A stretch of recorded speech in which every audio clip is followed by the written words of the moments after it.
Oh, ano po nangyari sa kanya at mukhang ooperahan daw sa attorney, sir?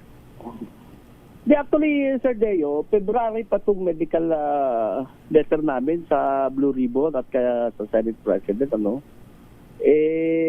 February 25, noong March 5, nag-undergo siya ng MRI at nakita nga doon na naputo lang tendon niya sa right shoulder, 1.8 centimeters. Wala, naputol. Ba? Oo, naputol po. Ano bang nangyari sa kanya?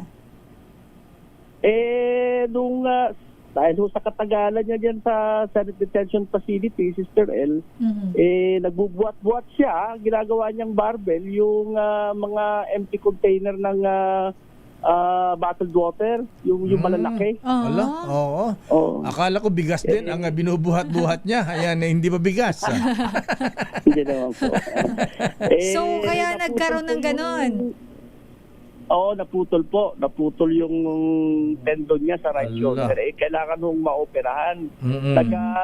Tinignan ho siya ng personal niyang doktor, pumunta sa Senate Detention Facility at binasa yung MRI, ay putol nga po talaga. Putol. So kailangan ho niyang mag-undergo ng operation para mapagdugtong daw po yung tendon sa right shoulder.